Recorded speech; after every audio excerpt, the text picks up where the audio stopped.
Black Star Network is here.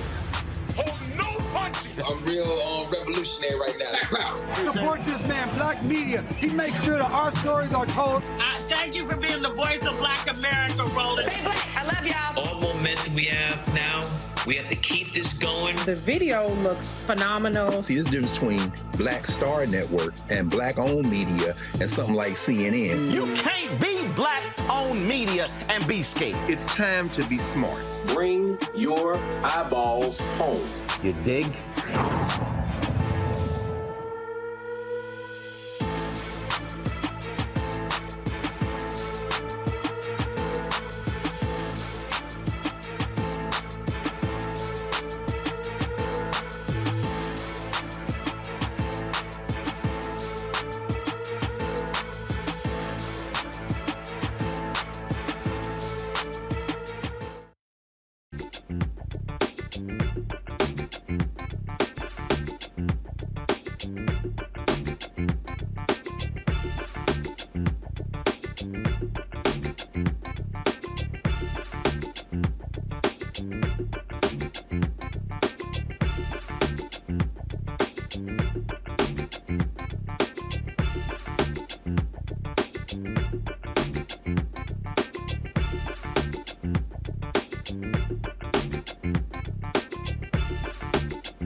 Today is Friday, April 28, 2023. Coming up on Roland Martin Unfiltered, streaming live on the Black Star Network.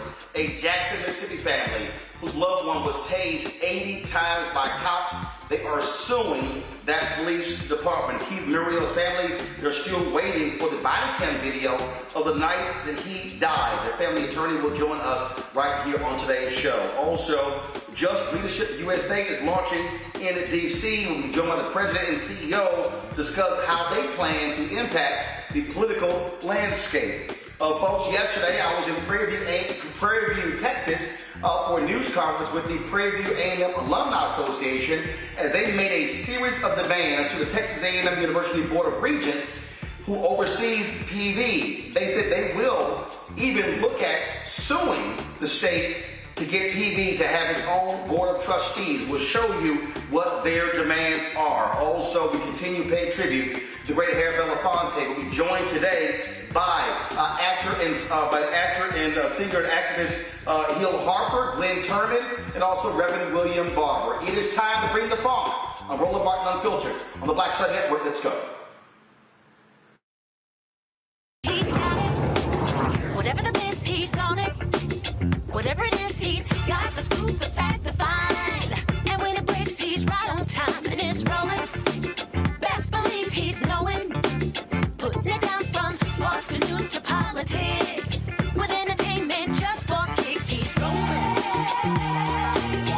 It's on go, y'all. It's Roland Martin, rolling with Roland now. He's funky, he's fresh, he's real, the best, you know he's Roland Martin now.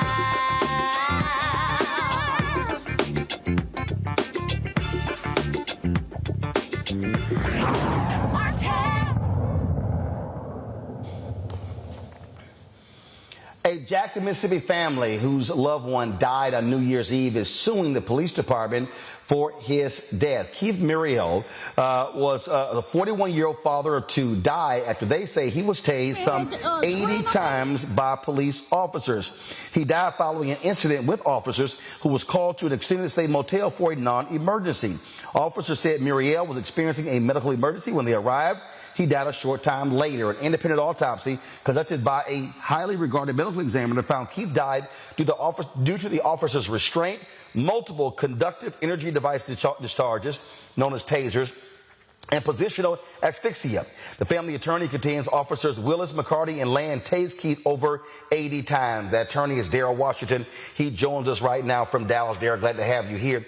So Daryl, walk us through this here. You say he was tased 80 times. The cops say it was a non-emergency. What the hell requires being tased 80 times?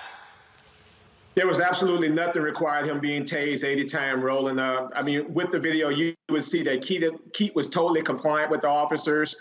In fact, when the officers tased Keith, he was pleading for them to please stop. There was absolutely no reason for these officers to have used this force. But what's even more egregious about this case is the fact is after they tased Keith at least 80 times, they placed him in handcuffs and they put him in the back of this vehicle, although they know that he was unresponsive. And the sad thing about it, Roland, is that these police officers left Keith in the back of that police cruiser at least an hour before they even got help to come out there and see about him. And by the time paramedics arrived at the scene, Keith was already dead. So this was just a horrible, horrible case.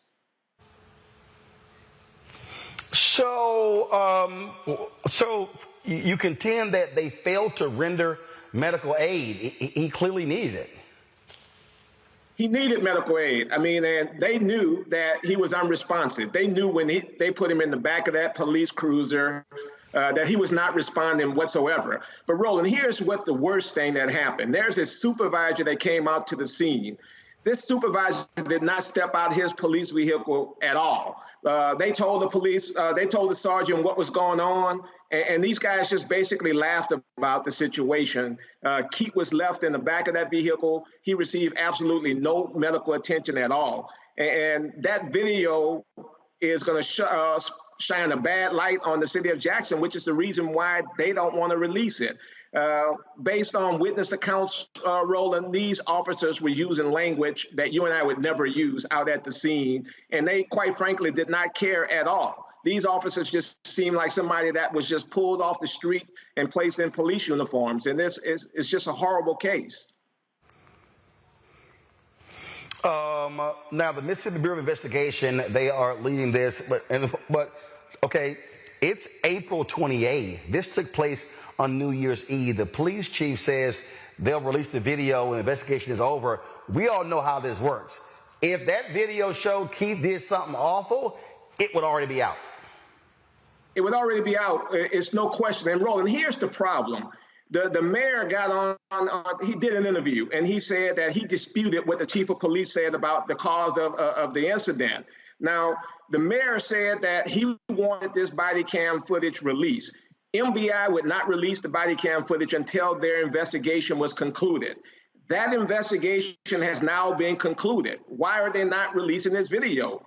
I mean, and we know they're not releasing the video because there's just no justification for what these officers did to Keith. And I know, Roland, for a fact, when the public sees that video and when they see how this man was pleading for help, you talking about somebody who's 6'3". Keith did not try to assault these officers. He did not try to do anything to anybody that was around the scene. This was just a guy that was just begging for the officers to please stop. And I know that Jackson Police Department does not want that video to get out because it's just that bad. And so you say Mayor Chokwe Lumumba, he wants to release, but the police chief is holding off. The police chief has not said anything. Even when the mayor came out and said what the chief of police said in that memo was not accurate, because, you know, as you said earlier, that the chief of police said that they would respond to a medical emergency. That's what he said. And when the mayor came out and said, that's not consistent. Not one time did this chief come out and try to clarify what he actually put into that memo. And we know, Roland, this is all about transparency. And we know if this case involves someone harming a Jackson police officer, that we would all know what happened. And we just want that consistency. And this is not what we get in this case. This is not what we get throughout the country. These body cams were designed for transparency. They were designed to let the public and more importantly, the family know exactly what happened to their loved one. And it's just sad that we're about to go into May now, and the family still has not gotten one word from the mayor, one word from the chief of police. And this is why we had no choice but to move forward with this lawsuit. I swear this is probably about the sixth or so story we've done the last couple of months that's coming out of Mississippi. Mississippi is bad, Roland. The family wanted me to tell you they wanted me to thank you for covering this story because the family realizes that there's nothing that we can do to bring Keith back. But what we're trying to do with this case, Roland, is to try to stop this bad practice. There's just no reason for this to go on. Police officers take an oath to serve and protect. They don't take an oath to serve and attack. And we're trying to change the system. And the only way you can change the system is by taking these cases on to court and having them to produce their documents, having them produce their training records. And we know right now there's a shortage of police officers in Jackson, Mississippi. There's a shortage of police officers throughout this country. So what's happening is they're taking people off the street and they're not properly training them. And when you don't properly train someone and you give them a gun and a license to kill, these are the results that we get. And this is just something that just needs to stop. Well, I mean, this is why we do what we do, because unfortunately, very few of these cases rise to the attention of mainstream media on the national level. And the bottom line is these families want answers. And so if we're able to do it on this show, put it on social media, it generates the attention, because all too often, again, it takes a Herculean effort for national media to go, oh, now we'll pay attention.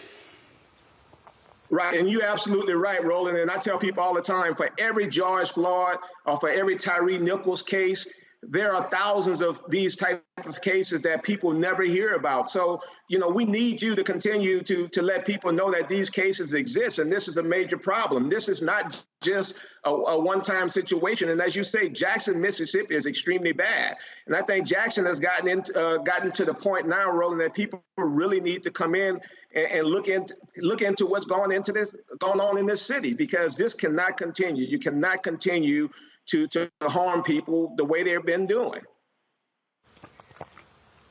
All right. Attorney Darrell Washington, we appreciate it, man. Thanks a lot. Thank you for having me, Roland.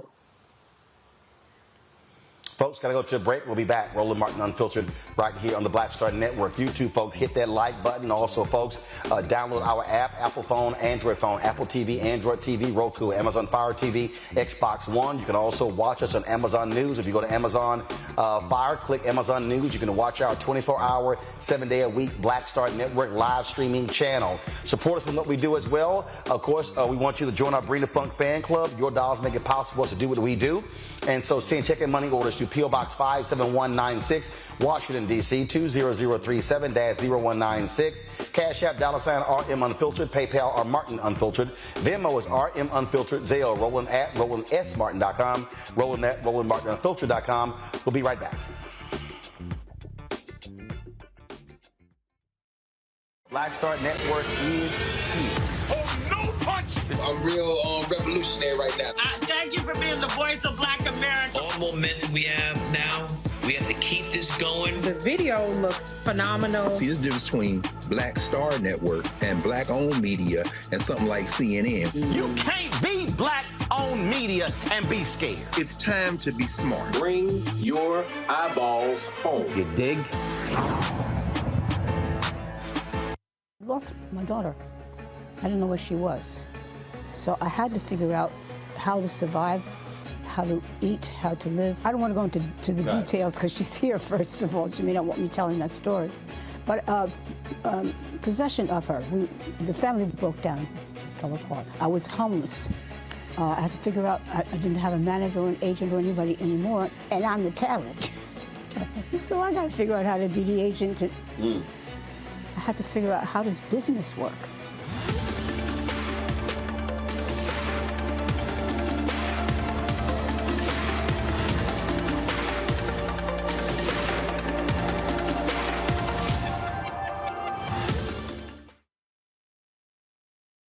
Hi, I'm Anthony Brown from Anthony Brown and Group Therapy. Hi, I'm BB Winans. Hey, I'm Donnie Simpson. What's up? I'm Lance Gross, and you're watching Roland Martin Unfiltered.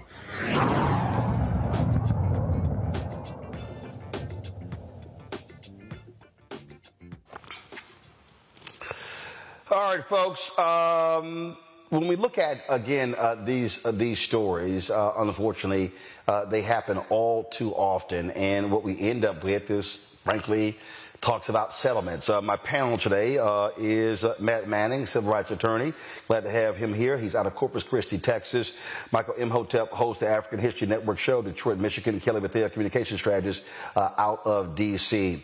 Matt, to Darrell's point, I mean, we can go on and on and on over and over and over again about these cases, and the public really doesn't understand how often this happens. When Samuel Sengawe did their research, talking about the number of people killed by cops last year was the highest ever, people thought the aftermath of the death of George Floyd was going to change things, but it hasn't changed things. You still have, only thing that's really changed are higher settlement payouts.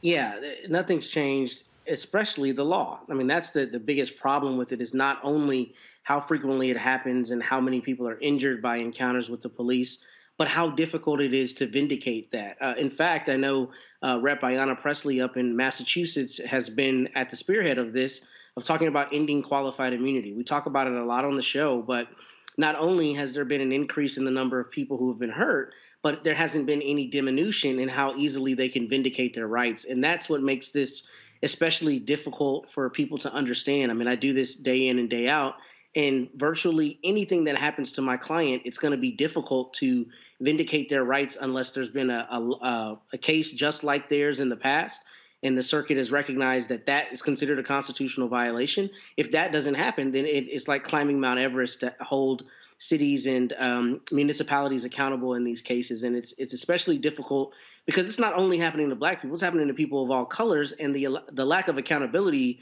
on police is really frustrating, because some of my clients are police officers to whom this happens when they're off duty, and they can't understand how this could happen to them. And I tell them, it can happen to you because if we don't change policing overall, if somebody doesn't know you have a badge on, then you're in the same situation as all these other civilians who are subject to potential force and unjustifiable force. So it's really a sad state of affairs, but this is precisely why we as citizens have to galvanize and require that our legislatures change the accountability so that people can be held accountable for this.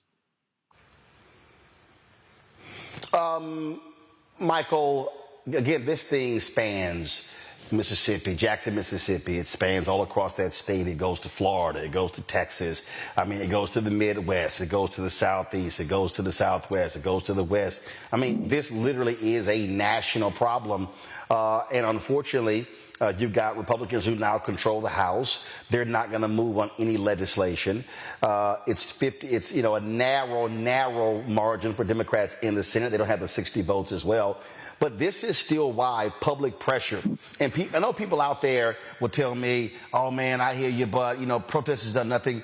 But one of the reasons why they go quiet is when they don't see people in the streets, when they don't see mass protests, when they don't see mobilizing to fight this. Yeah, Roland, it all comes together. I've heard you talk about it on the show before, the difference between Republicans controlling the House of Representatives, the 118th Congress, and Democrats controlling the House of Representatives was about, if I remember correctly, Roland, about 7,000 votes and a handful of races made the difference. And unfortunately, many of our people don't understand how to bring into existence the policies that they keep talking about on social media that they want. All this turns on the vote. This is why the voter suppression is so great. If you just look at what came out of North Carolina today, they talked about how, if I remember correctly, New York Times and Washington Post is dealing with the gerrymandering from Republicans. Okay, I don't know if you're going to touch on that at all today, Roland. It just happened in the past 4 hours. The articles have come out, and they're reversing. Yeah, I am. Okay. So I won't jump ahead, but yeah. So So I'm gonna get to that. Yeah. So all this comes together at the same time. When we look at the majority of control over policing is at the state and local level.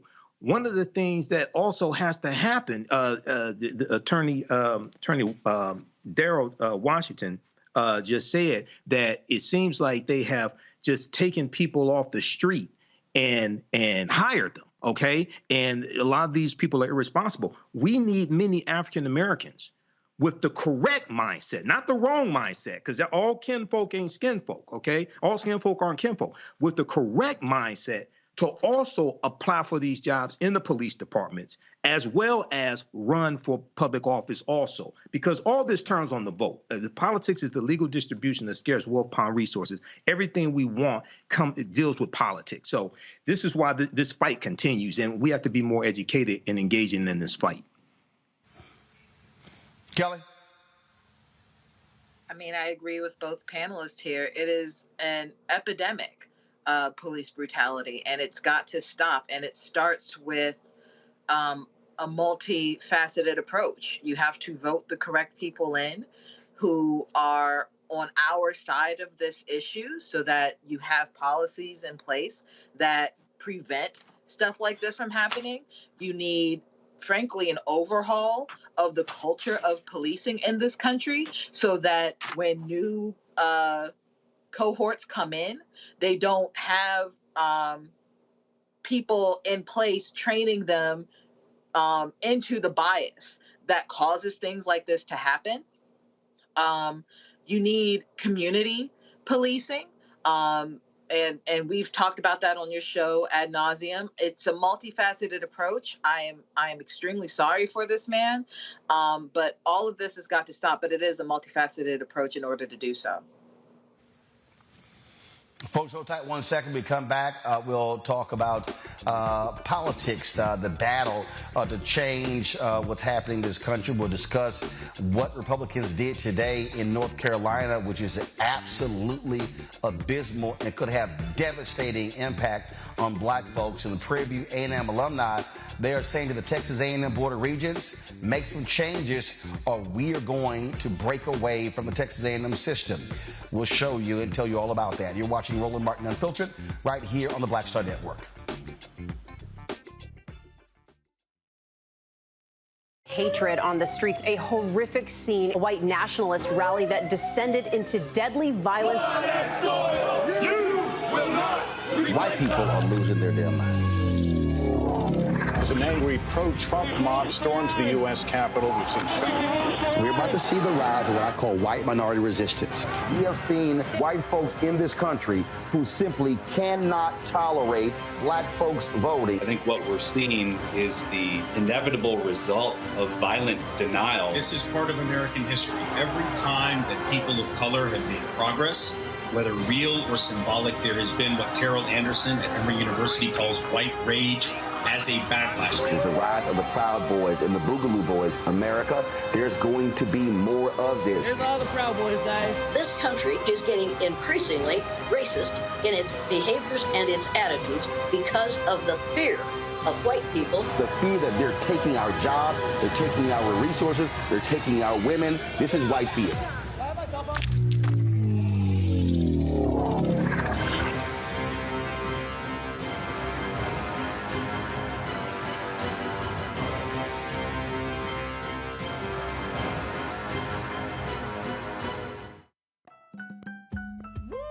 We're all impacted by the culture, whether we know it or not. From politics to music and entertainment, it's a huge part of our lives, and we're going to talk about it every day right here on The Culture with me, Faraji Muhammad, only on the Black Star Network.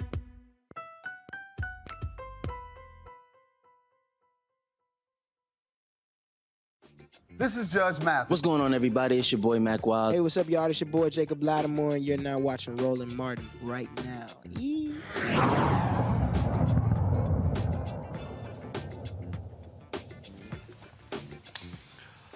Folks, we always talk about if you want to change what's happening politically, you've got to mobilize and organize. Well, that's what Just Leadership does. Joining us right now is Deanna Hoskins. She's the president and CEO of Just Leadership USA. Glad to have you on the show. Thank you for having me, Roland. All right, so for our audience, tell them exactly what does Just Leadership USA do? So Just Leadership USA is the only national tax-exempt organization focused on empowering people who have been most impacted by the criminal justice system. So we provide training around education, around policies that continue to oppress their community. Moving into this weekend, we're actually mobilizing on a federal level around a Just Us Coordinating Council to address the issues and policies that have allowed the discriminatory practice that keeps us out of housing, employment, and medical opportunities after we have served our time. Okay, so you say you're organizing, and so, okay, but where is that? Just in D.C.? Is it all 50 states? So walk us through that. Thank you. So no, we're launching in D.C., but our members come from all 50 states, including Washington, D.C., to focus on those policies. There are a lot of administrative policies. When you talk about criminal justice, people think you have to do legislative change. There are actually policies on the books that are not implemented properly that is preventing us. One of those is the background checking companies. Background checking companies are regulated like credit reporting companies, but there's no accountability to the hundreds of them who have mobilized and allowed the fear to employers around people's criminal record. And I always use myself as an example.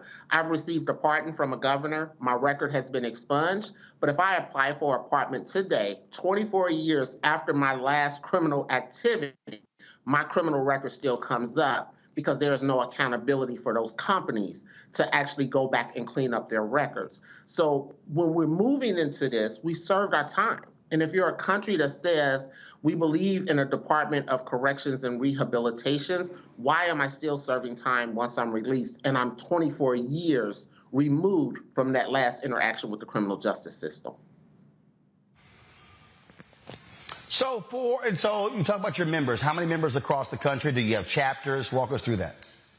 So right now we have 1,500 members across the country, and our goal is to build chapters of this. One of the things we want to do, Roland, I think is the biggest thing about this, formerly incarcerated have never had a presence or a voice nationally. Typically, organizations push reforms that impact our lives, and they kind of work with us to help push that reform. But when it comes to the carve-outs, the redlining that happens in Congress, the things that actually impact us in our communities, we have no power to talk about. So what we said is, we no longer want to be a part of other people's table. We want to build our own table and set the agenda, because there are actually ways to do this. And then how do we start building chapters in the states where our leaders who are joining us this weekend come from, so that we can start moving forward? And I kind of look at it as resembling the NAACP, AARP. Those organizations have a national presence and a national agenda, but they also move local chapters to move around state policies as well that impact them. Questions from our panel. Kelly, you first. Launching tomorrow, the 29th. Congratulations on that. That's a huge deal. My question to you is, what do you expect out of this event? And also, when it comes, even though you are launching, technically speaking, tomorrow, has there been any progress within your organization to lead to this point? Do you have any testimonies so far? Thank you for that, Kelly. And yes, so at the top of the Biden administration, Just Leadership released our national roadmap. And it was a set of recommendations to the administration of actions they can take without legislative movement that would impact the lives of people who are directly impacted. And what we've seen last year in April and just today, released from the Biden-Harris administration, has things that have come from our roadmap and also listening sessions. One of the things was accessing and removing a barrier, discriminatory practices around housing. We saw Secretary Fudge actually release rulemaking that is actually pushing out regulations to housing authorities across this country to say you no longer have a blanket policy to say people with criminal backgrounds can't get into housing. In fact, we're going to set the regulations of how you actually identify people who get into housing. We saw access through CMS that actually allows for the enrollment into Medicaid 12 months prior to release. One of the things we know, the lack of correctional health care inside the correctional facility, people, especially Black and brown people, are leaving prison with chronic illnesses, but not having access to medical care once they leave prison. So now they can enroll 12 months before. Another one that's huge, that's been on the books since '94, is the SNAP TANF benefits, which is the food stamp, saying that people convicted of drug offenses in certain states cannot have access to apply for those food benefits. And if you're an individual who's coming out of prison, you're indigent, you're trying to get on your feet, public assistance is a huge supporter in helping a person stabilize. So now pushing out regulations to states around that federal funded program. One of the things, Kelly, that I really, when you talk about evidence, we're seeing this movement. People think just get them jobs, pass this law, release from prison. I can be released from prison, but if I'm still blocked out of a market of economic mobility, if I'm blocked out of a basic human need of housing, how do I have the basic foundations that's needed for every human, even with those without a criminal record, to actually launch from? So we're excited that things have been built off of our roadmap, which you can actually go to our website and see where we update on what the administration has done. Michael. Hey, Deanna, quick question for you. When it comes to felony disenfranchisement, we know historically this has been a way to suppress the African-American vote coming from the state level, and especially in southern states, whereas states like, say, Vermont and Maine and Vermont, convicted felons can actually vote from prison, okay? How do you go about convincing state officials to change state laws when it comes to felony disenfranchisement? Thank you for that, Michael. And that's always been the challenge, right? Because what we do know is the criminal justice system, as Michelle Alexander has told us a while back, criminal records have been utilized to disenfranchise and recreate those Jim Crow laws. So you are fighting for individuals to have access to just democracy, voting rights. So we have to keep pushing this. And one of the things that I really focus on is the ability to see the human dignity and value to individuals. But you're right, we continue to not only marginalize, but also what we see is when voting rights are restored or expanded, we start to see the redlining that actually continues to exclude those votes for certain people in certain areas. All right, thank you. Matt? Deanna, thank you for doing God's work. You are truly doing really important work, and I appreciate it. I actually have two questions. So the first question is, do you envision a litigation element to this? And if so, how can myself and any other lawyer be involved? Because I would like to be involved. And secondly, do you take any nominations for people who should be a part of the JCC? And I ask because my dearly departed brother, Louis Conway in Austin, was really making great inroads for people who have been justice impacted. And there's some people connected with his campaign that I think could be extremely helpful if you haven't already connected with them.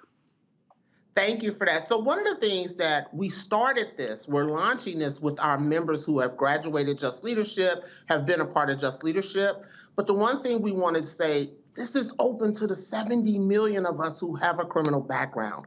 We are powerful in numbers, right? We have to create a movement. And how do you start? You have to start somewhere. So the people who we knew we had in our circle, other people, Alliance for Safety and Justice has members, Florida Rights and Restoration has members that are coming in, the Clean Slate Initiative. So this is open to everyone, but we want to strategize together and mobilize. So I don't want this to feel like this is a club of certain people have access. This is about all of us because we're all hindered. And thank you. Louis Conway was actually an alumni of Just Leadership who went through our program as well. But when you talk about the litigation, that's where I think we have to move to. We're going to have to move to that level. We're going to have to actually push states. What we're seeing happening even in the states, when a person is in jail, pretrial service, those jails are not allowing people to vote. And because you haven't been convicted of a crime, you have not lost your right to vote. But we haven't been able to push sheriffs in localities. So I would love to work with you, strategize with you of how we get to start moving to actually have access to our rights that are ours. And I'll close with this on that one. This was a vision. And I think a lot of times we wait on people to do something for us, and we just have to be willing to have the courage to lean in and walk while scared and say, we're no longer going to be quiet. We're just no longer going to be quiet. You've already taken my rights. You've incarcerated a country, and you continue to oppress and marginalize us. And what we see in the streets doing uprisings is a voice of people who have not been heard. So we're going to utilize our voice, we're going to elevate our voice. And at this time, I'm at a point, what do we have to lose? All right. Well, Deanna, we really appreciate it. Thank you so very much. Good luck with the launch tomorrow, and we look forward to the work you guys are doing. Thank you, Roland. I appreciate you. Thanks a bunch, folks. When we come back from this break, Prairie View A&M University alumni make it clear they want to see some changes when it comes to the governance of the university from the Texas A&M Board of Regents. They also want a Prairie View graduate on that Board of Regents. They've never had one in its history. Folks, you're watching Roland Martin Unfiltered right here on the Black Star Network, live from Houston. Back in a moment. Next on the Black Table with me, Greg Carr. We look at the history of emancipation around the world, including right here in the United States, the so-called end of slavery. Trust me, it's a history lesson that bears no resemblance to what you learned in school. Professor Chris Manjapra, author, scholar, amazing teacher, joins us to talk about his latest book, Black Ghost of Empire, The Death of Slavery and the Failure of Emancipation. He explains why the end of slavery was no end at all, but instead a collection of laws and policies designed to preserve the status quo of racial oppression. The real problem is that the problems that slavery invented have continued over time. And what reparations are really about is saying, how do we really transform society, right? And stop racial violence, which is so endemic. What we need to do about it on the next installment of The Black Table, right here on the Black Star Network.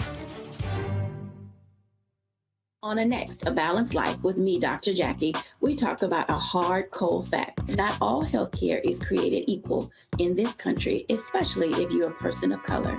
So many of us, Black families, we rely upon each other heavily. A lot of us aren't necessarily sure how to best communicate with our healthcare providers. How to take charge and balance the scales. Your life may depend on it. That's next on A Balanced Life on Black Star Network. Hi, this is Essence Atkins. Hey, I'm Deion Cole from Blackish. Hey, everybody, this is your man, Fred Hammond, and you're watching Roland Martin, my man, Unfiltered.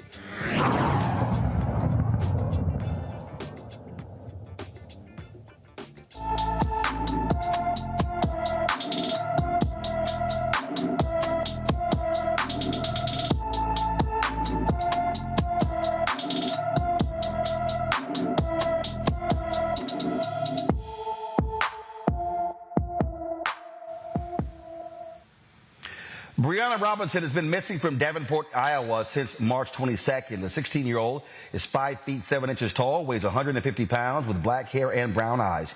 Anyone with information about Brianna Robinson should call the Davenport, Iowa Police Department at 563-326-7979, 563-326-7979. Folks, yesterday I was in Prairie View, Texas, covering a news conference from the Prairie View A&M Alumni Association. You might remember the letter we read where Dr. Ruth Simmons resigned as president of Prairie View before she was to officially retire. Well, she's had a number of interviews, has had some choice words for the Texas A&M Board of Regents, and has actually called on Prairie View alumni and its students to step up and demand more to ensure that university is protected as it relates to its mission of educating black students. Well, the alumni and students gathered yesterday in the Murriel Student Center to announce a series of items they want from Texas A&M Board of Regents, including demands from the governor of Texas, Republican Greg Abbott, to appoint a Prairie View graduate to the Board of Regents.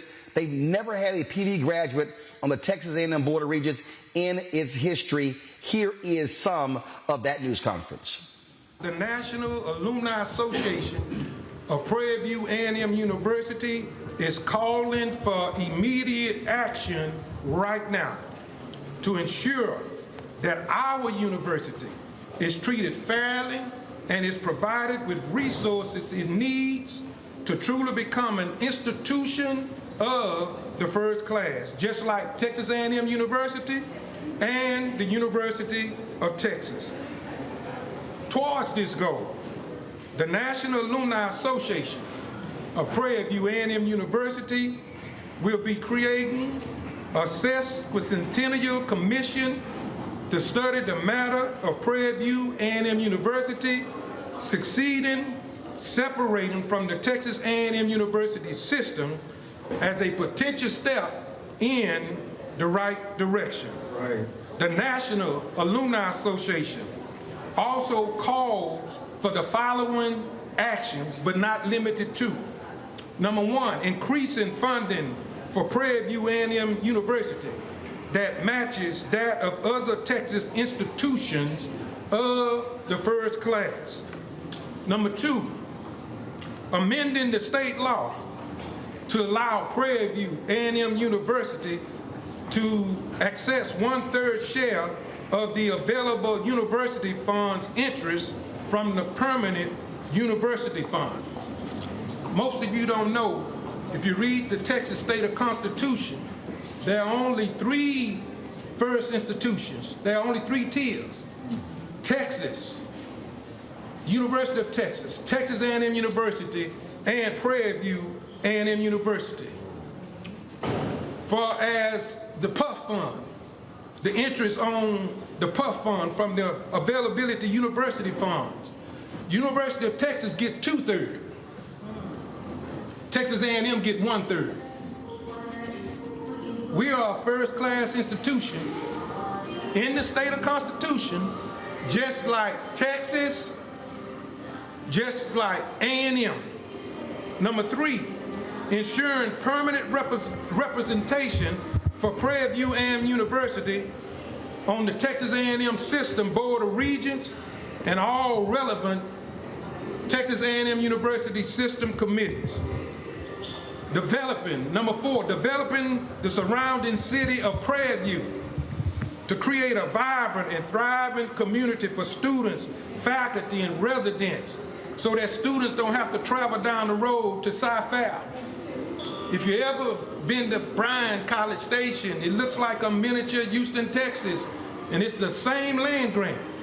Started at the same time with Prairie View. There's no way that the city of Prairie View should be looking the way that it's looking today. Number 5, creating a school of public policy for this university to increase the broad pattern of democracy to produce vibrant and thriving communities. We holding them accountable what's already written down in the state constitution and in the Texas Higher Education Code. Title number 3, subchapter B, where it lists Prairie View.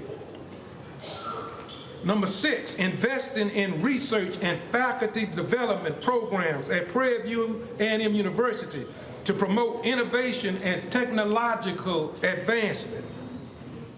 Number 7, fulfilling outstanding programmatic and building commitments, fully funding the state-of-the-art facility that can host the Texas Institute of the Preservation of History and Culture of our university and the establishment of a full-service and nationally significant African American Museum of Texas at Prairie View A&M University that is already called out in the Higher Education Code. Number 8, implementing a juvenile crime prevention center in all Texas counties to receive agency status. Establishing a fully accredited medical school here at the university to prepare students for entry to medical professions. Yes. Number 10, carrying out the university's mission to support the Black communities in the rural and urban areas. That's what Prairie View was created to do. Number 11, executing the university's original mission by making the extension program an agency and not a program. We have the agriculture extension program here. It should be an agency. If you're an agency, you can receive money through the government, allowing us to be in every county in the state.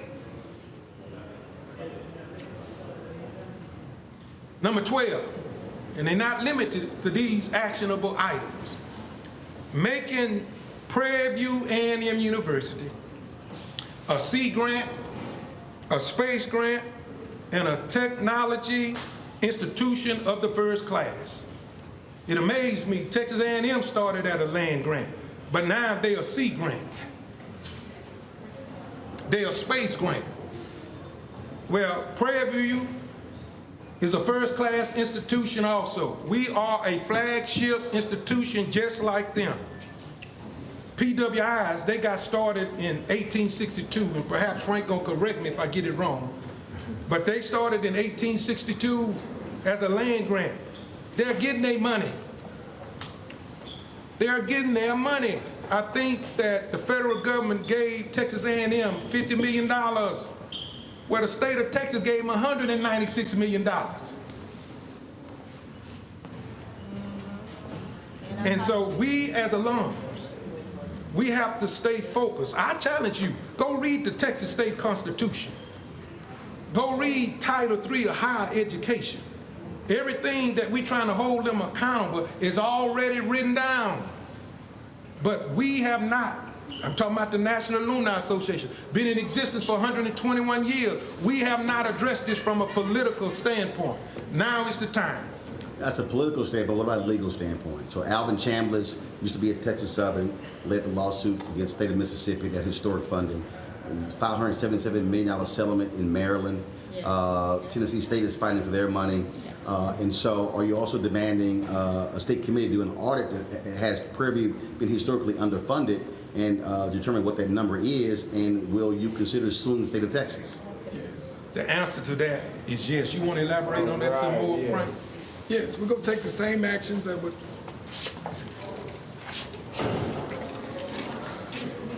Yes, the national. And folks are watching, so state your name. My name is Frank Jackson. I serve as the government relations officer with the National Alumni Association. Go ahead. Yes, the National Alumni Association is committed to take whatever action is necessary for us to receive our fair funding. That includes legal action, just as we had to do during the OCR settlement agreement, and that yielded some returns on that action. But we need to go further and demand what we need to do. When we take this kind of legal action, we seem to get people's attention, and we start getting what's rightfully due for these students here at this great university. And for the folks who don't know about that OCR settlement, explain that.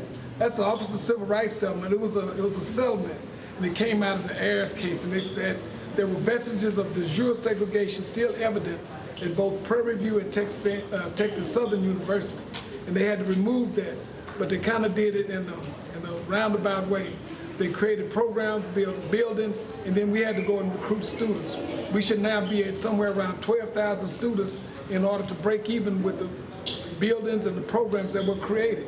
And so we're trying to get this thing up front and deal with it before it even gets off the ground by getting the kind of money we need to do what it needs to be done to uplift this great university. And so when you talk about, again, the level of resources, one of your demands is that potentially breaking apart from the A&M system. So would that mean having your own board of trustees, just like Texas Southern University? Yes, so stay right there, Frank, they can hear. Dr. A.I. Thomas wrote a think tank policy back in the early 2000s. And the goal is that we're gonna pull all the brightest minds of Prairie View that produces productive people, and we're gonna do a think tank, and we're gonna look at the advantage and the disadvantage of staying in the A&M system, okay?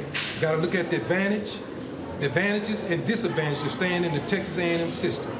If we find out that the disadvantages outweigh the advantages, that's when legal pursuit will start. And we'll put together a plan on how we're going to separate from the system. The governor appoints the Board of Regents. Correct. Have y'all communicated to the governor in his office about appointing a Prairie View A&M graduate to the Board of Regents? So we have legislators like Boris Miles, Ron Reynolds, Jarvis Johnson, Senator Ross West trying to set up a meeting with the governor. This is, if you remember the plan, those of you that attended the town hall meeting, number one was to meet with the chancellor. And that was very important because the students was concerned that Ruth was not going to be at the commencement. So that was a win-win situation. Remember, number two was the state of Texas. That's the governor. And so we're working at it. Number three is the PUF fund, UTEMCO, okay? In which the board of directors are made up, the University of Texas and Texas A&M. And last but not least, that think tank to come up with the advantages and disadvantages and find out, does it make sense to stay under the system?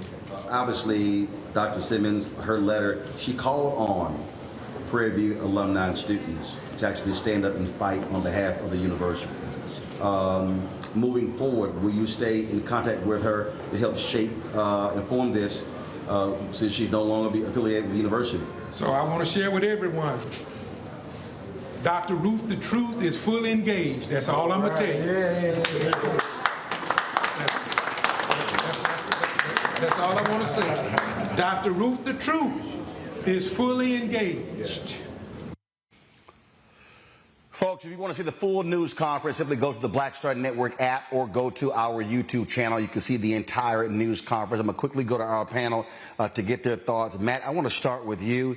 This is the thing that, look, they're making some demands. Ruth Simmons, in her letter, people actually read her letter, she told the folks, the alumni and the students, fight for your university to do what's right. And she has been very clear of what needs to happen. And so this is also something every graduate of a historically black college university that is a state school is going to have to understand, especially with Republicans controlling the legislature and the governor's mansion in the South, where many of our schools are located. I'm with you. Lawsuit. I think they need to go further. I loved how they had it set up. I read the Constitution as they were talking, or as you were playing that clip. And in fact, the Constitution expressly says that that Board of Regents has to make just and equitable appropriations to both Texas A&M, Prairie View University, and then the rest of the schools in the Texas A&M University system. So I would hope that the genesis of this lawsuit would be, for years, you've not made just and equitable appropriations. And the reason they haven't is because the regents get to set the criteria for said appropriations. So they need to go further, in my opinion, by not only demanding an alumnus be on the board, but also a current student. When I was at Howard, we had the undergraduate trustee, and that person went in there and fought for the current students. So PV is currently in the trust of those current students, and I think they need to have representation there as well. I have no illusions that Greg Abbott and his cronies will either not listen or make it very difficult for this to happen. But in the state of Texas, as you well know, Roland, our public universities have a great deal of money that they pull from that PUF fund. And the idea that the Constitution expressly codifies PV as a, quote, first-class educational institution, but they're not getting first-class funding is per se a violation of the Constitution, if you ask me. And I hope that they get not only a board of regents for themselves for the purpose of local governance, but I hope that they get their fair share of the PUF fund so that a lot of those things that these brothers were asking for can come through. Kelly, look, we saw what happened with the lawsuit in Maryland. It took 13 years, let's be real clear. But the bottom line is it resulted in a $577 million settlement. I mentioned the one in Mississippi. Look, sometimes you got to have a legal strategy plus a political strategy plus a protest strategy. Real quick. Absolutely. I was actually about to allude to the Maryland lawsuit. It is necessary for HBCU's voices to be heard, especially in situations in which you have to get some kind of state funding in order to survive. And especially when there is evidence of, quite frankly, de jure segregation between the PWIs and the HBCUs in whatever system they are within. So in Maryland's case, even though they got that huge settlement, in the grand scheme of things, it's actually considerably lower than what they actually asked for that would actually make the HBCUs in Maryland, there are 4 of them, equitable to the PWIs in the state. I hope that Texas has a more favorable outcome in that it is true equity between all the institutions within that university system, because at the end of the day, it's not about egos, it's not about power and politics. It should be about the students who are attending these institutions and what quality of education they're going to receive at the end of the day. Mike, about 30 seconds, go. Hey, I'm down with PLP, political, legal, and protest.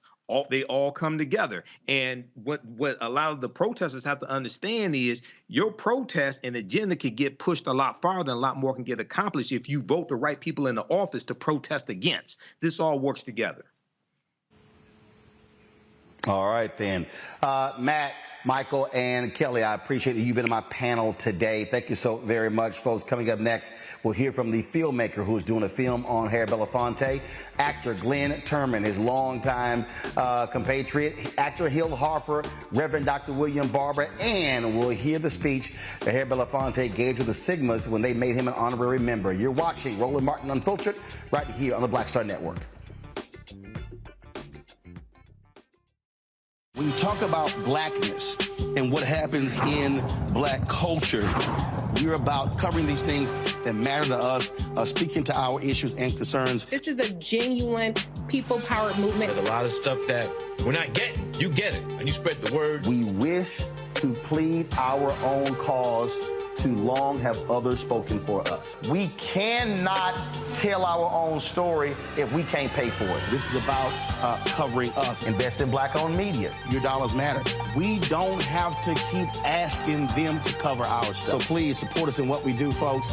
We want to hit 2,000 people, $50 this month, raise $100,000. We're behind 100,000, so we want to hit that. Y'all money makes this possible. Checks and money orders go to P.O. Box 57196, Washington, D.C. 20037-0196. The Cash App is $RM Unfiltered. PayPal is R Martin Unfiltered. Venmo is RM Unfiltered. Zelle is Roland at RolandSMartin.com. Black Star Network is here. Oh, no punch! I'm real revolutionary right now. Thank you for being the voice of Black America. All momentum we have now, we have to keep this going. The video looks phenomenal. See, this difference between Black Star Network and black-owned media and something like CNN. You can't be black-owned media and be scared. It's time to be smart. Bring your eyeballs home. You dig?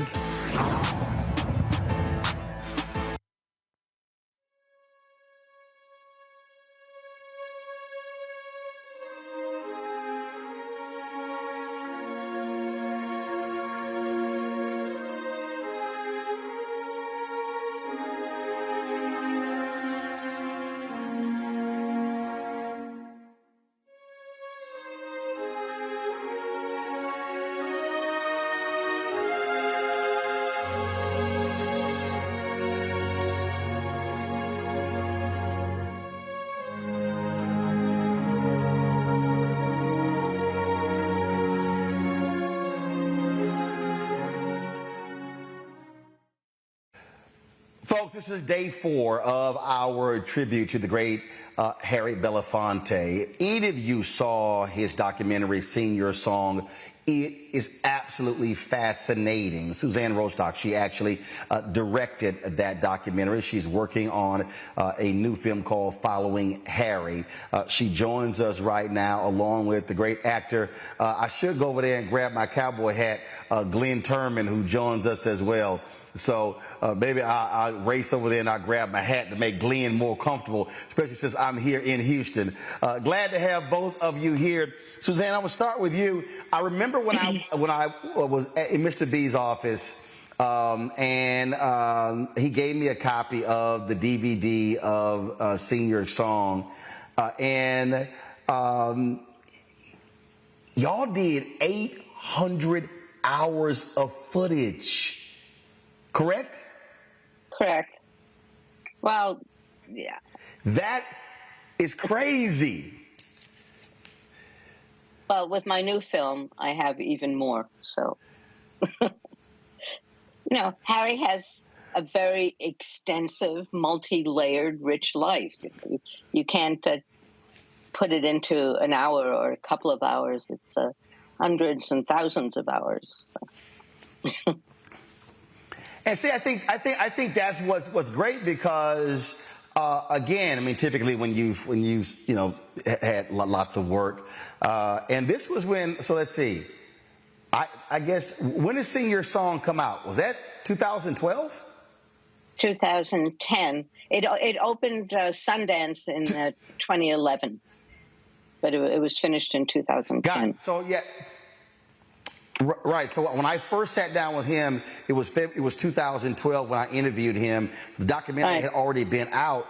And so that was still 13 years of stuff. And he was still working. He was still moving. He was still going places, still being active. And so it just had to be. Just tell us, what was it like for you sitting there as y'all are shooting this and yes, following Harry and trying to keep up with this old man? Well, it was hard. I took a lot of vitamins. I exercised, and it was hard to keep up with him. It was especially hard to keep up with all his ideas. He had a million ideas, and so Actually, at the end of Sing Your Song, Harry says, "What do you do now?" And so I had the idea to answer his question. And Harry invited me to share an office with him. So it became very easy to keep track of what he was up to, because we would start and end our days together, basically. And so I said to him, can I just start following you? And can we just sit down and, over breakfast or late night dinners and just let you ruminate? Let me capture all your dreams. And let's see where all that goes. And and there we are. And so that was the genesis of the film. Yeah. Glenn, Suzanne makes a great point there, because I remember the numerous conversations. He would always tell me, "When are you taking me to lunch?" And so I would always hit him up, and I would go by the office, and one time we went to dinner, and he was talking about working. My God, who's the director who did Goodfellas? Escaping me. He was talking about doing something on King. Yes, on King Leopold with him. He was talking about it was always one thing after another. I mean, this man's mind was constantly going, constantly being busy. Constantly. Well, I saw the funny delay, so I don't. Glenn, go ahead. Suzanne, 1 second. Glenn, go ahead. No, I was saying that you're absolutely right. He was his mind was constantly going. Ever since I knew him. I wish I had gotten to know him even better in the later years. I knew him from early years when I was a youngster, starting in the business on Broadway, and he was a constant. At the surroundings of the theater that we were performing at. As everyone knows, he and Sidney Poitier were very close. And so as a youngster, I was in their midst quite a bit and was able to take on the serious conversations and importance of what their contribution to the movement was to be, And so from a youngster's point of view, I looked up to these men as the remarkable men that they were, as the important men that they were. There are certain people who come through our sphere, and lend more than you would ever imagine that they had or we needed to be lent to our dialogue. And those men, Harry and women, Harry was Belafonte was amongst those men, that lent to us, always lent the right to, always kept his shoulder to the wheel, as the saying goes. You, of course, played Sidney Poitier's son in A Ragin' in the Sun. And for actors in Hollywood, but especially black men, when you talk about Sidney Poitier and you talk about Harry Belafonte, I mean, you literally, I think the phrase legends and icons and giants are greatly overused. Those two absolutely were legends, icons, and giants, Glenn. Absolutely. I know my life is so enriched as a result of having had to spend time with men such as themselves, Suzanne, as you followed Mr. B, it had to be just interesting to watch how people would approach him. I dare say, and again, when I think about legends, icons, giants, I think about how other entertainers, when they would approach Prince, when they would be in his presence, he was just on a whole different level. It was always fascinating to me to see how others approached Mr. B and approached Sidney Poitier. Did you pick up on that as you were following him around? Well, Harry made himself so open and accessible. There was so much warmth coming off of him. So, people would initially approach with great awe. And then he would immediately crack a joke or, say something that would catch a person off guard. And then they were talking like old friends. So, that, there was the initial awe. And then suddenly he was just a guy with a lot to offer, a lot of wisdom. And he, he wasn't afraid to be confrontational. This whole idea of radical thinking, it would come up immediately. So he would immediately engage you in a more than a conversation. And yeah. I followed him because it is following Harry. I followed him all over in so many situations, starting with the death of Trayvon Martin. And he just was so available. He made himself so available to all people, but especially young people, to be there to help and to guide. And he learned from them also. He was very open. He didn't preach.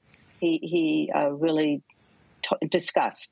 It was always a very open discussion, which was so impressive and heartwarming to see.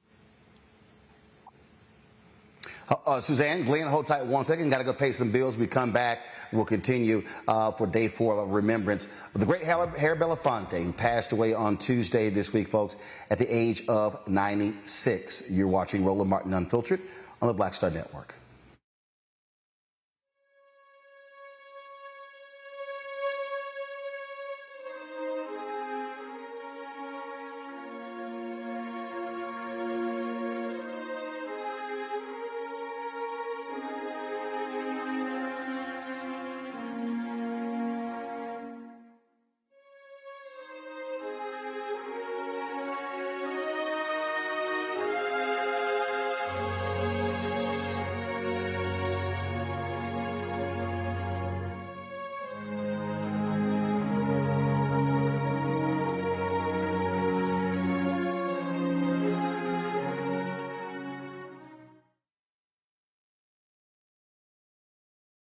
Next on the Black Table with me, Greg Carr. We look at the history of emancipation around the world, including right here in the United States, the so-called end of slavery. Trust me, it's a history lesson that bears no resemblance to what you learned in school. Professor Chris Manjapra, author, scholar, amazing teacher, joins us to talk about his latest book, Black Ghost of Empire: The Death of Slavery and the Failure of Emancipation. He explains why the end of slavery was no end at all, but instead a collection of laws and policies designed to preserve the status quo of racial oppression. The real problem is that the problems that slavery invented have continued over time. And what reparations are really about is saying, how do we really transform society, right? And stop racial violence, which is so endemic. What we need to do about it on the next installment of The Black Table, right here on the Black Star Network. I lost my daughter. I didn't know where she was. So I had to figure out how to survive, how to eat, how to live. I don't want to go into the details because she's here, first of all. She may not want me telling that story. But possession of her, the family broke down, fell apart. I was homeless. I had to figure out, I didn't have a manager or an agent or anybody anymore, and I'm the talent. So I got to figure out how to be the agent. I had to figure out, how does business work?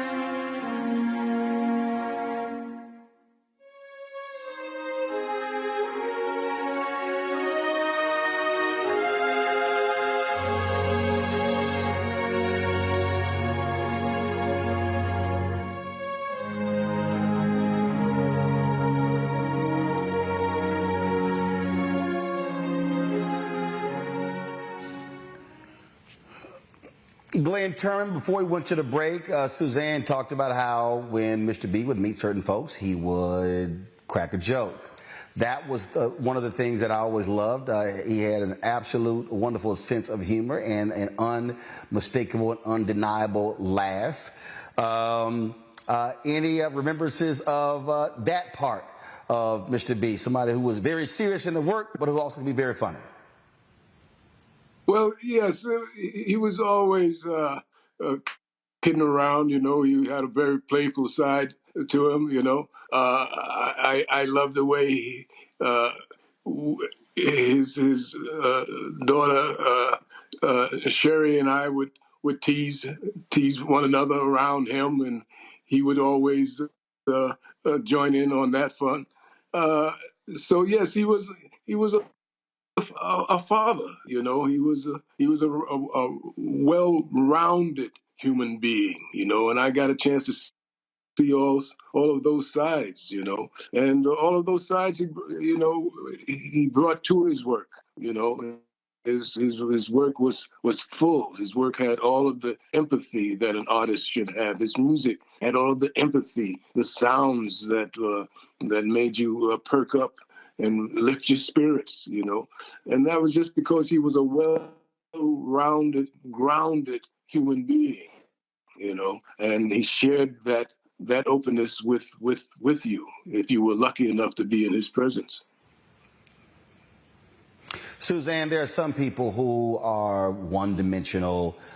They may be a singer, they may be an actor, they may be an activist, but it's sort of indescribable. I remember when he passed away, I was interested in watching how all the different obits would frame him, and you literally could not say actor Harry Belafonte, activist Harry Belafonte, singer Harry Belafonte. I mean, there were so many different titles or job descriptions or life descriptions that you could literally apply. I can't think of anything other than Renaissance man. Well, he's definitely a Renaissance man, but I think what he was able to do, and I don't really know of anybody else who could do this, is that he took all of who he was and put it together and created this beacon of hope. And so many of the people I spoke to, when they talk about what Harry did for them, is that they gave them hope to go on. You know, when the students from Parkland, after the shooting, came to speak with Harry, they came at a point where they had no hope. They felt that they weren't getting anywhere in making any change. And Matt Post, who was one of them, said, Harry, our movement was dying at that point, and Harry gave us the power and the hope to go on. He just could light a fire. His own light was so bright, and he would share it. He would pass it on to others. And I think that was his amazing gift. And that came from all that he was. So that's beyond being a Renaissance man. He was this beacon, this great light. Glenn, Suzanne talked about, she mentioned Trayvon Martin. And I remember something there. The Dream Defenders, they were a group of young activists. They came about after the death of Trayvon Martin. Mr. B heard about them and was so moved by them, he literally went to Florida. They were sleeping overnight in the state capitol, and he stayed with them. And so it was, and so they were sitting here going, wait a minute, what in the heck is going on? And there were so many other politicians and other folks who were younger than Mr. B who were not embracing of the Dream Defenders, but he loved that revolutionary aspect that they were willing to sleep in the Capitol, to stay overnight, to fight for change. And he wanted to show them someone of my stature is standing, or in this case, sleeping with you. Well, what that is, that's the perfect definition of being in the trenches. Mr. B wasn't afraid to get into the trenches, to get his hands dirty from the very beginning, from the civil rights movement. He was one of the first celebrities to lend his name and publicly get into the trenches. You know, the marches, the march on Selma. You know, he was physically there, getting his hands dirty, so to speak. You know, so he comes from that school. It's not surprising that he would do such a thing. You know, with that young organization, because that's what he was about, you know. And sometimes to the jeopardy of his career, you know, the jeopardy and the safety of himself, you know. So he was not afraid to put his money where his mouth was, you know. He was straight up front with it.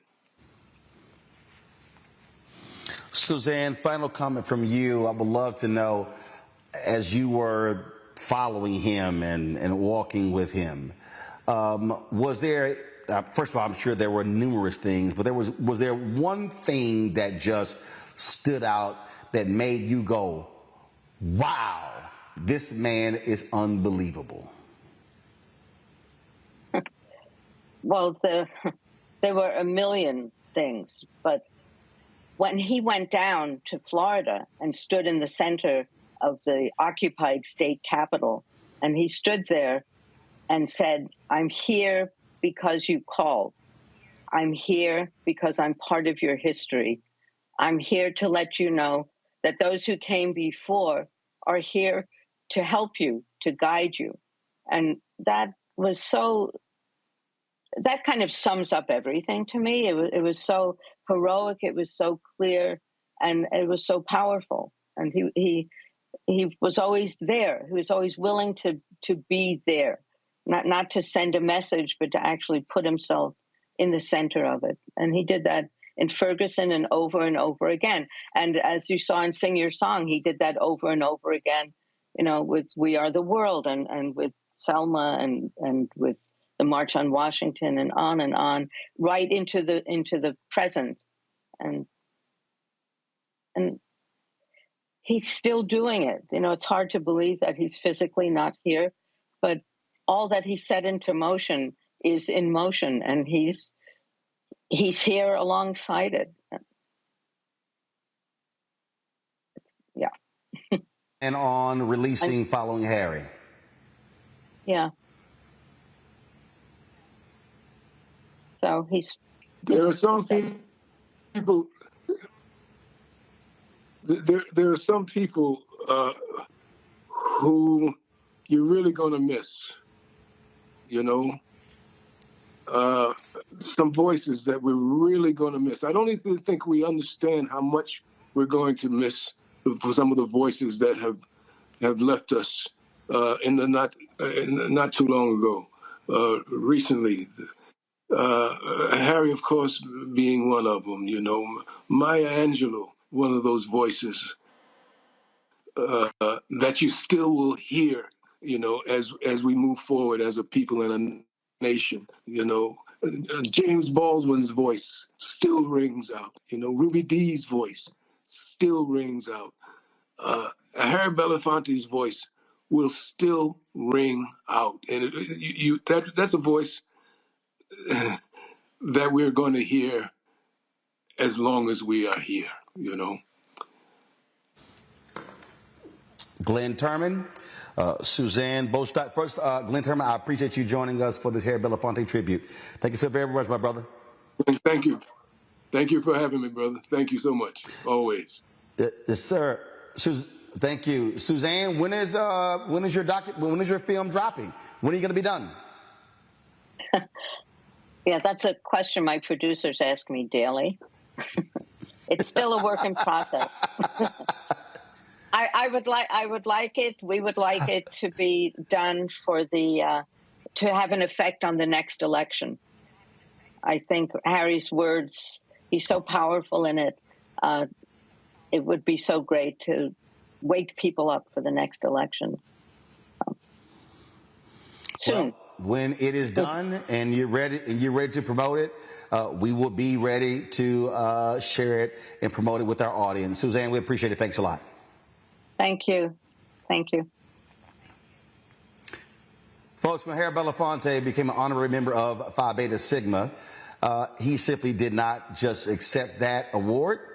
As always, he had a challenge for the Sigmas.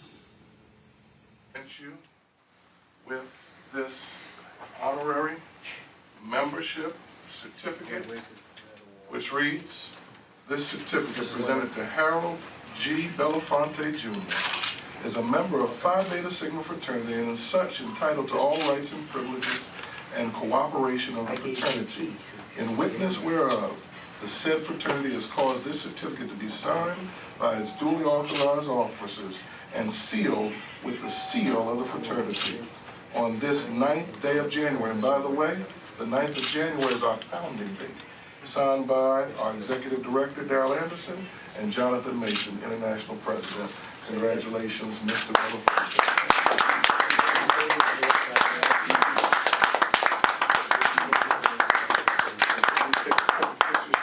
Absolutely. All right. Let me get from here. That's what's fun. Except a black man on his knees.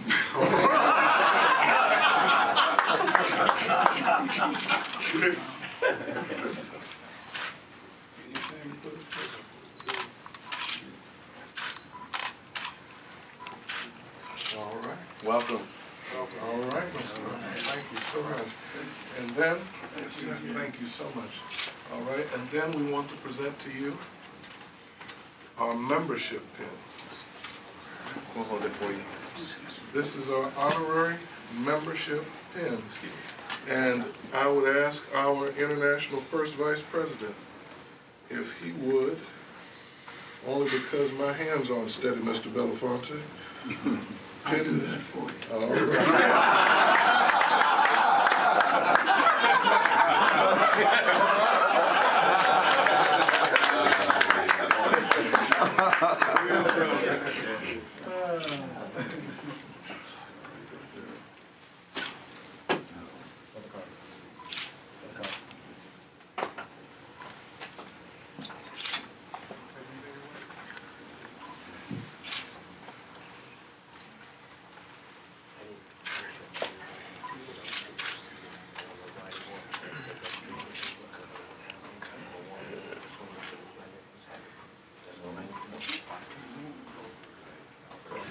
All right, he has been pinned. Wow.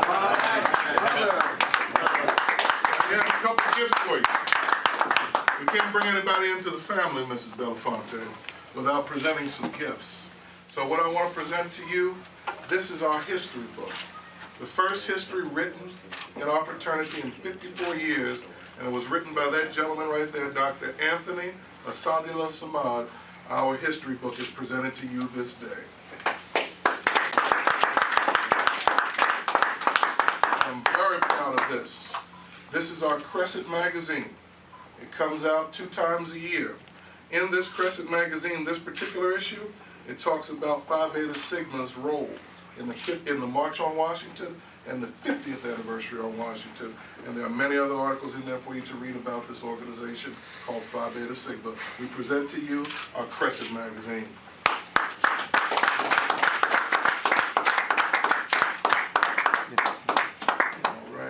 And I can give those to your wife because we would like to hear just a couple words from you, Mr. Belafonte. My brothers and my friends, I present to you the newest honorary member of Phi Beta Sigma Fraternity Incorporated, Mr. Harry Belafonte.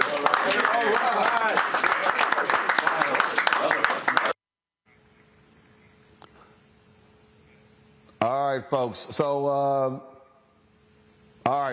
So that's not the video I was looking for. So we'll work on that and have it Monday, because when Harry Belafonte actually spoke to them and challenged them in terms of when it comes to leadership of black men. So we'll get that video and find that for you. Got to go to break. We come back. We'll be joined by actor Hill Harper and later Reverend Hill Harper and Reverend Dr. William J. Barber in the next half hour. You're watching Roland Martin Unfiltered on the Black Star Network.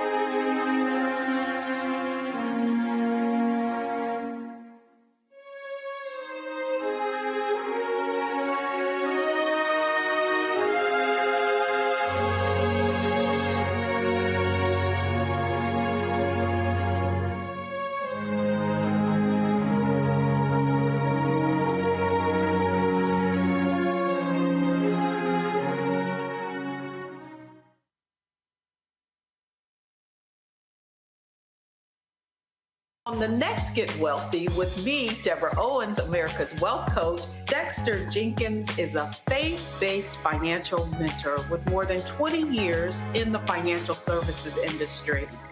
He's passionate about helping families build generational wealth.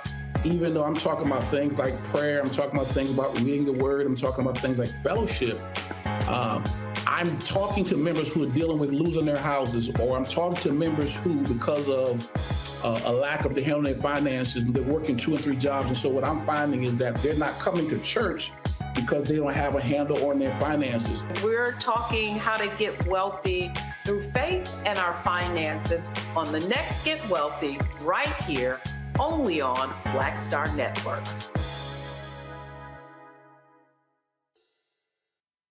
Hi, I'm Dr. Jackie Hood Martin, and I have a question for you. Ever feel as if your life is teetering and the weight and pressure of the world is consistently on your shoulders? Well, let me tell you, living a balanced life isn't easy. Join me each Tuesday on Black Star Network for A Balanced Life with Dr. Jackie.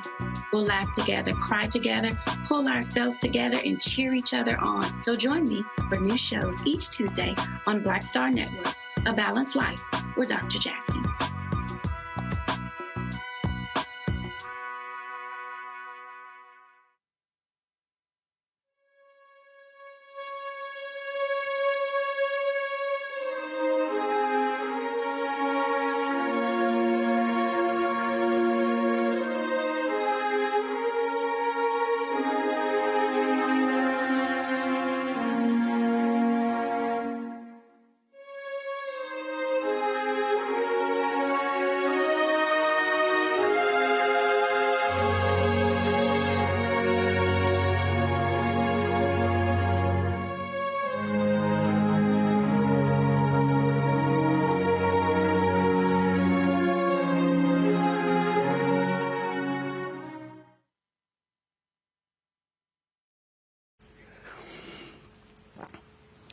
If there was one area where Harry Belafonte really was always focused on, and that is the poor in this country. He wrote about that, growing up poor and his mom being poor, and how that had such an impact on her, and how it never ever really escaped her, even after he began to do well. It was an extraordinary story in his memoir.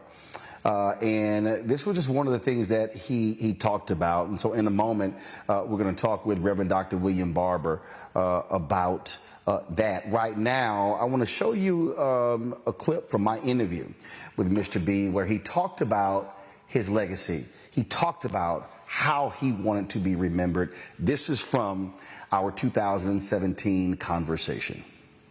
Why do you still do this? You love the French Riviera. You could be hanging out along the water, enjoying yourself, beaches and sun. Why come into this office? Why do this work? Why spend this time on the phone? Why still go to these meetings? Why still on the battlefield? Because everything that has rewarded me in life, everything that has rewarded me in life comes out of that environment you just described. It comes out of this office, comes out of the song I sang, came out of the movie that I did, came out of the platform that I had. If I'd never been in this movement, I would never have gotten to know Nelson Mandela so intimately. Because what I brought to the table with Nelson, and certainly Madiba brought to me, was something that could only have been in the mix if we were both in the place we were in. When Dr. King called me up and said, I'd like to meet with you. You don't know me, but I have a request to make, and I'm coming to New York. I'd like to talk with you. And we met in the basement of the Abyssinia Baptist Church, and what should have taken, according to him, 20 minutes, took 4 hours. And when that meeting was over, I was in his parade forever. When I talked to A. Philip Randolph, when I talked to Eleanor Roosevelt, I can go on and on with a list of celebrity and the power of that century that touched my space, that said, you are worthy, that said, you help us. We delight in what you do. We are rewarded by it. Our causes are won because you brought a population to the table. Because when I did, sometimes I'd ask artists and they'd say no. I said, fine. let's make my next concert in behalf of Dr. King. And I would take time out in that concert to let Dr. King have the platform to speak on the issue. And most of the audiences would write me afterwards and say, we never expected it, but thank you for introducing us to Dr. King. Well, that's worth $1 million. And I am more rewarded by being in that space than I am being in the south of France, which incidentally I do occasionally. Years from now, there's going to be a kid who's going to read a book, who's going to hear Dale. There's going to be a kid who may come across a sculpture, a painting, a movie, and they may ask the question to their parents, who is this? Who is this man? What do you want that parent to say to their child who Harry Belafonte is? I would say he was a great patriot. And that does not come by glibly. I am motivated to say I'm an American, but I find it very difficult to be an American. I find it difficult, like Jackie Robinson did in singing the Star Spangled Banner, because the images that come to mind is not Lincoln and Roosevelt and Washington. They helped a little. But what really made me committed to this country was that such noble men and women, Harriet Tubman and Sojourner Truth, who felt the real sting of slavery, who fought against that and changed history, changed the paradigm. They saw that this country is worth investing in. When I was looking for where to go with my life, and I wanted to just flee from the scene of this mischief, I took a look at what happened to Paul Robeson, what happened to the great leaders of my time, and what they did, and I said, that's where I belong. That's what this is about. So that for me, when I think of being an American, I think about the America that we profess we want to be and have yet to achieve. And I genuinely believe that the only way America can achieve it is if I help America achieve it. If I don't step into the fray and make myself be heard and make the thoughts be felt, then I've failed my journey. I am satisfied with the men and women that I've served in my life, and those who have enlightened me and made me feel whole, made me feel worthy. They gave me, they anointed, they gave me approval. Well, you know that we certainly appreciate all your work. I do as well. It's always good to chat with you and hear your perspective. It's wonderful talking to you.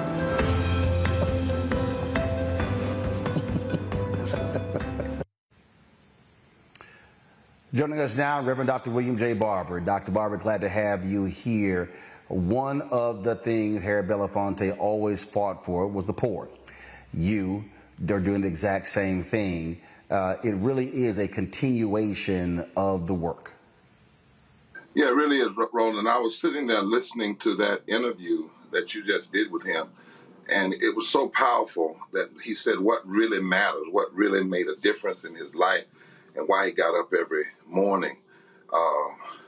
In my household, you had to know about my mother, who's a great musician. You had to know about Harry Belafonte, and you had to know about Nat King Cole. But Harry Belafonte never was satisfied with America saying one thing and being another.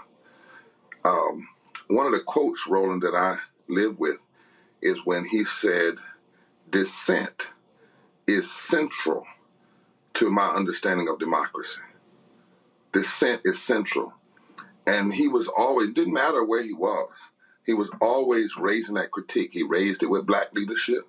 He raised it with white leadership. He raised it with the country. And he knew that we have to finish that vision of Dr. King of addressing these three evils of systemic racism, poverty and poverty and militarism. And now we like to add two to that: ecological devastation and the denial of health care, and the false moral narrative of religious nationalism, because they all intersect. And so I think Roland has said that the way you honor people like him is through imitation. You don't just build monuments and museums and put that picture up. You go to work. You go to work every day for the cause of justice. And, you know, you and I were talking the other day. A statistic just came out that said poverty is the 4th leading cause of death in America. Think about that. Higher than heart attack, strokes, and diabetes. And I was thinking about this. You know, Harry Belafonte, if he was speaking on it, he would not mince words, and neither can we. And that means if we're true to his memory, we have to dissent from the kind of policies that exacerbate poverty, and we have to call it what it is: social, political, policy murder, where people are literally dying because of that which could be fixed, but we refuse to fix it with our public policy. And we've got to fix it, and we have to stay consistently in the arena of dissent until there's health care for everybody and living wages for everybody and basic care and concern for everybody. We can never give up what he said, dissent being central to our understanding of democracy. And when we talk about this battle, we saw what took place today in North Carolina. Republicans now control the state Supreme Court 5-2. The hard-fought battles that you and others have engaged in to block voter ID, to stop voter suppression, to end partisan gerrymandering. Now Republicans want to institute that. North Carolina is split right now, 7-7 in the congressional delegation, 7 Republicans, 7 Democrats. And Republicans, they want to change that. This is, again, the type of stuff that Harry Belafonte was fighting against with Dr. King. It continued through the 21st century, and it continues today. He is no longer with us physically. This is where, I guess you said, you thank someone, you appreciate their work by picking up that mantle and saying, we'll take it from here. You know, the first time I met Harry Belafonte, I was getting an award with the Advancement Project. It was in the middle of the Tomorrow Monday movement. And he said that he had heard about the movement, don't turn around, don't stop. Next time I was in his presence, I was invited by George Gresham to speak at Union 11, SEIU 1199. And he said, I was the keynote. And then I got there, I said, well, who's the opening? And he said, Harry Belafonte. I said, no. But in the backstage, Harry Belafonte said, I asked him to let you go be the keynote, because you need to tell folk about this movement. It's interesting that Monday, we re-announced that Murriel Monday is starting again in North Carolina. The Supreme Court did what they did in North Carolina today, a political coup d'etat. The Supreme Court in North Carolina has decided that it is going to be the enemy of democracy. That means we got to fight again. That means we're going to have to go to the federal court. That means we're going to have to mobilize. That means we're going to have to vote these folk out, because none of them won by more than 2% of the 2% of the votes. And the margin of victory, every one of these Republicans today, these extremists, I call them, who sought to roll back voting rights, roll back the rights of formerly disenfranchised, incarcerated people, and to make gerrymandering, partisan gerrymandering, okay, even when it has a racial intent, that they're not winning by big margins. And the people who sat home could easily turn them out of office. The Supreme Court in North Carolina turned to be a progressive Supreme Court because of Murriel Monday. Murriel Monday is mobilizing. We turned out a vote. We sent a extremist governor home, put a more progressive Governor Roy Cooper in, and we won the Supreme Court. Now, in 10 years, they have worked slowly and slyly to turn it back, but only by a little bit. And so what we've got to do now is go to work in the streets, in the federal courts, and at the ballot box, and turn out the kind of vote. You said North Carolina is 7-7 in its congressional representation. 2 years ago, it was 10-3. How did it get to be 7-7? Our voting rights cases that blocked the gerrymandering, that turned it around.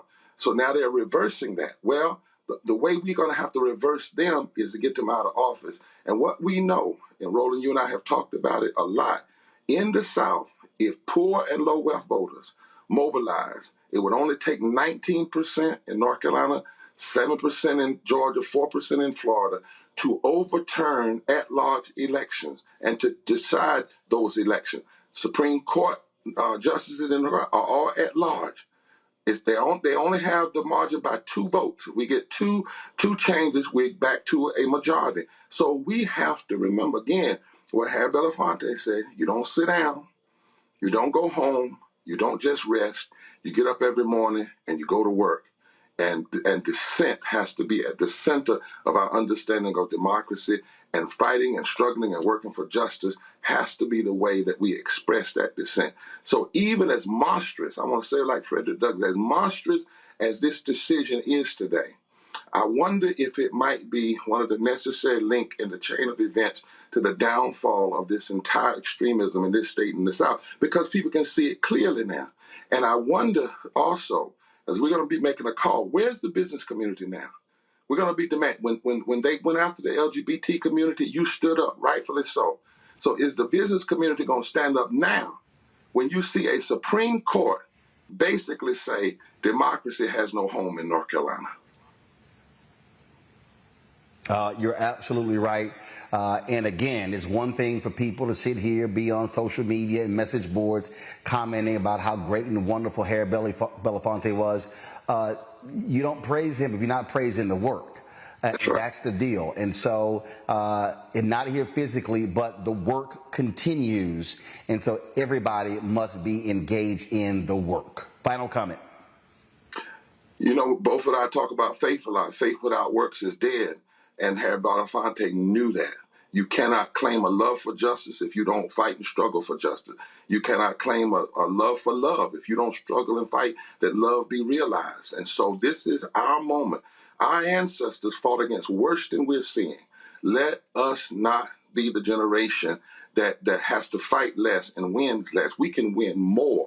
And so I'm hoping that all of these political coup d'etats going on in state capitals don't just make us angry, don't just sting us, but call us to the kind of mobilization and action in the streets, at the ballot box, in the courts, that can turn some of these things around once and for all. And I want to say on the national level, that is why, Roland, we can never say we can accept an infrastructure bill without having restoration of Section 5 of the Voting Rights Act. Because everything that court did today, they couldn't do it if we had Section 5 of the Voting Rights Act. So we cannot stand down on Section 5 of the Voting Rights Act. We need it. We need it now. We need to keep demanding it. One vote is not enough. 2 Democratic senators and 50 Republicans standing against it. We cannot stand for that. And anybody that's running for office, for presidency or Senate, or anybody, we need to say that if you're not going to be serious about restoring Section 5 of the Voting Rights Act and passing living wages for working poor people, then you're not serious about lifting this country. And for anybody who's watching in North Carolina, we would not be here today if Sherry Beasley had not lost by 400 votes in 2018. That's it. That's 400. 400 votes. And 1.2 million people who stayed home. And then when she ran for the Senate, we did not see the kind of investment and commitment nationally and otherwise towards this election. So one of the things, Roland, I love what you keep doing. You keep pointing us to the power that we have. Some people just want to claim and complain and say, well, it's the Republicans' strength. No. And Harry Belafonte would do this. He would say, yes, we must criticize the extremists. Yes, we must call the racists a racist. But you have to do your work. And we have enough folks sitting on the sidelines. If they would get on the front line, we could put some of these people on the back line. Absolutely. Reverend Dr. William J. Barber, we appreciate it, Frat. Thanks a lot. Thank you, Doc. Coming up next, another of my frat brothers, Hill Harper, actor and activist, will join us to celebrate Harry Belafonte. You're watching Roland Martin Unfiltered on the Black Star Network.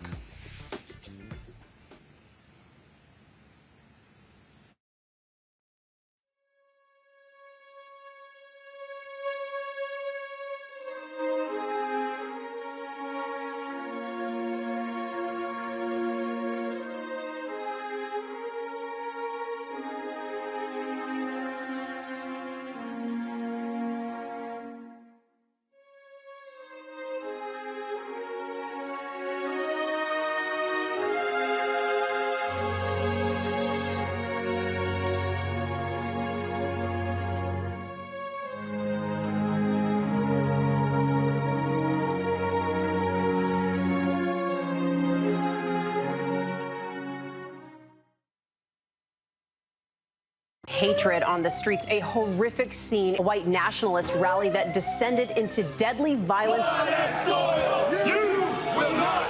White people are losing their damn minds. As an angry pro-Trump mob storms the U.S. Capitol, we've seen We're about to see the rise of what I call white minority resistance. We have seen white folks in this country who simply cannot tolerate black folks voting. I think what we're seeing is the inevitable result of violent denial. This is part of American history. Every time that people of color have made progress, whether real or symbolic, there has been what Carol Anderson at Emory University calls white rage as a backlash. This is the rise of the Proud Boys and the Boogaloo Boys. America, there's going to be more of this. Here's all the Proud Boys, guys. This country is getting increasingly racist in its behaviors and its attitudes because of the fear of white people. The fear that they're taking our jobs, they're taking our resources, they're taking our women. This is white fear.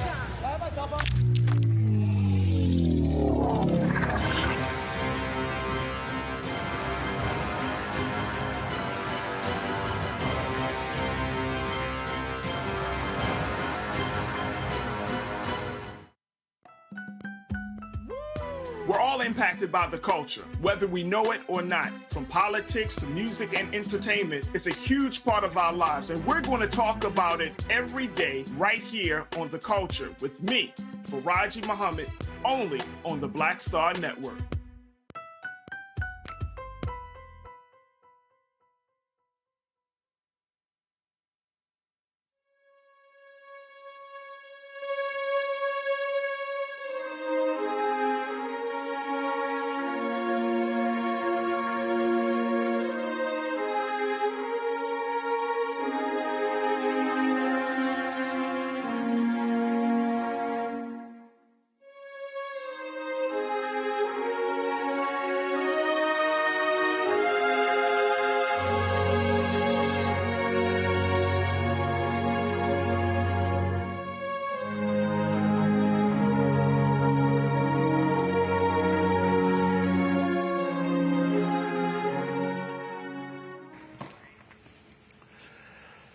Joining us right now for our Day 4 tribute to Harry Belafonte is actor Hill Harper, actor and activist as well. Hill, glad to see you, Frat.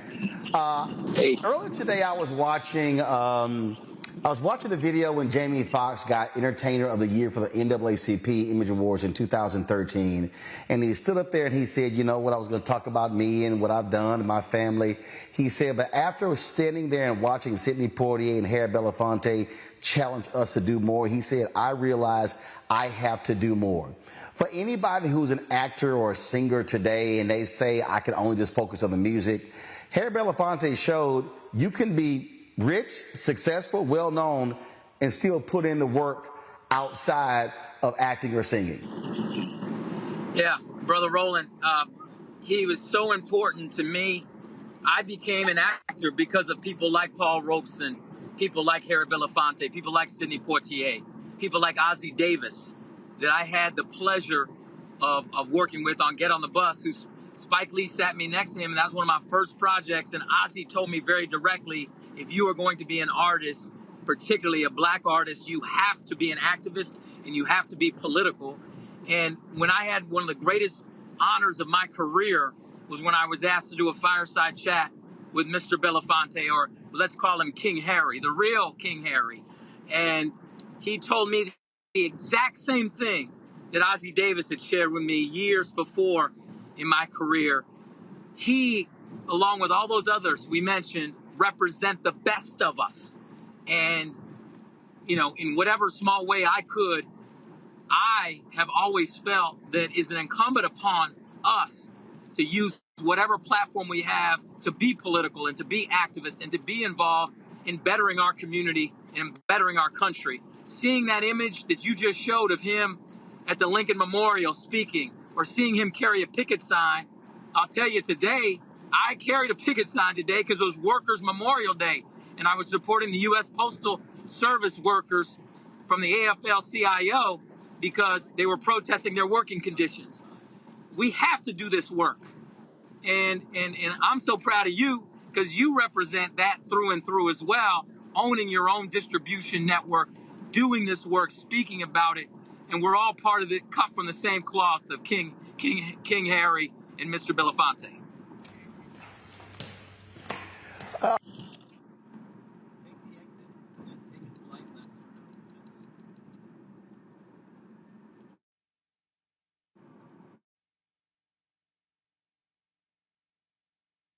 I couldn't hear you. I'm sure.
All right, sorry about that. Looks like I had a power shortage here, Harper.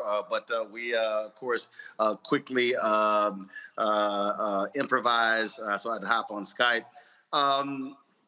Hill, you were talking about, again, what we have to do, the work we have to do and put in. The one thing that was always awesome, he would challenge guys like you and Jesse Williams and Jamie Foxx. And then people will say, but I'm doing the work. He says, you can always do more. So true.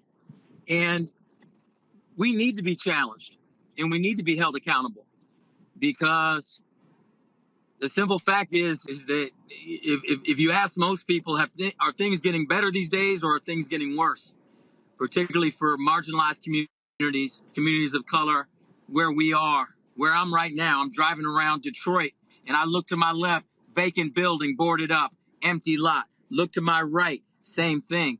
So we all have to do more. And it's not just the athletes and the entertainers that he would challenge. He would challenge each and every one of us, because if you look at our voter participation, you look at how many people are actually running for offices, we are getting our booties kicked in terms of energy. The opposition, who are running people for library boards, PTAs, school boards, trustee boards, they're taking our books away because they're filling those positions, yet we turn out less. Now, I'm not blaming our community for that, but we have to be honest and hold each other accountable to what we're willing to do and how hard we're willing to lean in. And I'm proud that Harry Belafonte would challenge us.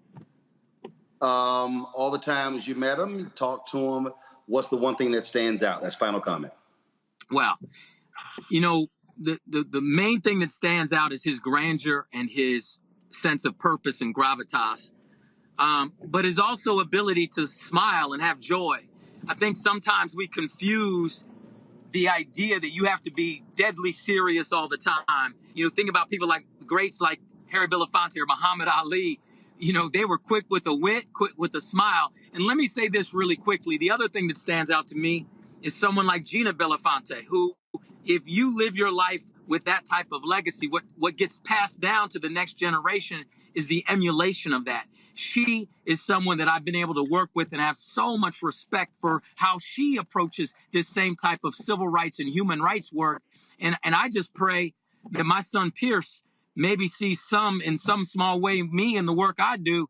And when I'm gone, he's going to pick up the mantle of human rights and civil rights in that type of work, just by viewing the work and being in close proximity to that. And so I guess that it's really the legacy is the big takeaway, and the fact that we all have to be like King Harry. Indeed. Hill Harper, always good to see you, my brother. Thanks a lot. Thank you, brother. Appreciate everything you do, Roland. Thank you. Thank you. Folks, that is it for us. I'm headed to Los Angeles tomorrow, Carson, California, to host the Diamond League Jazz Festival. I'll be the co-host. I'm a co-host on the stage from 2 to 6. Bill Bellamy is 6 to 10. Looking forward to being there. Also, I'll be emceeing the George Lopez VIP party on Sunday, and then playing in his golf tournament on Monday. I'll have some video footage from that. And then, of course, Tuesday, I'll be kicking it with Bill Bellamy for his podcast in Los Angeles, and I'll be coming live from LA as well. So quite the busy weekend. Folks, thank you so very much. And shout out to the 3 students today who were gifted my scholarship at Jack Yates High School in Houston. If you go to our Black Start Network app or our YouTube channel, you can actually see the live stream of that as well. Folks, that's it for us. We will continue our focus and celebrate Harry Belafonte this weekend with more content next weekend as well. So, folks, y'all take care. Have a fabulous weekend, and I'll see you next week. Holla!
you.